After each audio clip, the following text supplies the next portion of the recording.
রামগড়ে উপজাতির সন্ত্রাসী কর্তৃক বাঙালি নারী গণধর্ষণের প্রতিবাদে দোষীদের গ্রেফতার ও শাস্তির দাবিতে পিসিএনপির মানববন্ধন।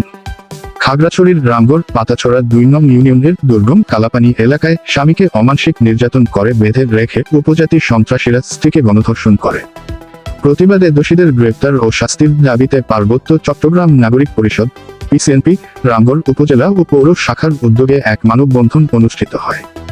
মঙ্গলবার ২৭ আগস্ট বিকালে বাজারস্থ রামগড় উপজেলা প্রেস ক্লাবের সম্মুখে পার্বত্য চট্টগ্রাম নাগরিক পরিষদের পৌর কমিটির সভাপতি মোশাররফ হোসেন এর সঞ্চালনায় সভাপতি হিসেবে বক্তব্য রাখেন পার্বত্য চট্টগ্রাম নাগরিক পরিষদের কেন্দ্রীয় কমিটির প্রচার ও প্রকাশনা সম্পাদক সাংবাদিক মোহাম্মদ নিজাম উদ্দিন।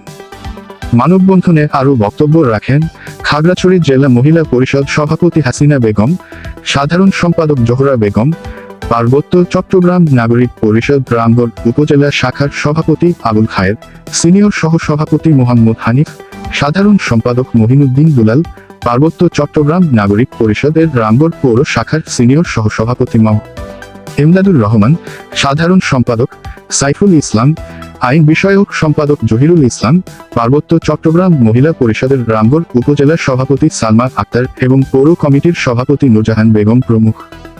বক্তারা অবিলম্বে গণধর্ষণের সাথে জড়িত আসামিদের গ্রেফতার পূর্বক দৃষ্টান্তমূলক শাস্তির দাবি জানিয়েছেন। এছাড়া পার্বত্য চট্টগ্রামের উপজাতীয় সন্ত্রাসীদের কাছ থেকে অবৈধ অস্ত্র উদ্ধার, চাঁদাবাজি বন্ধ এবং প্রত্যাহারকৃত সেনা ক্যাম্পগুলিতে পুনরায় সেনা ক্যাম্প স্থাপন করারও দাবি জানিয়েছেন। এ সময়ে পিসিএনপির বিভিন্ন স্তরের নেতাকর্মী, বিভিন্ন শ্রম ও পেশার মানুষ, সুশীল সমাজ এবং সাংবাদিক বৃন্দ উপস্থিত ছিলেন।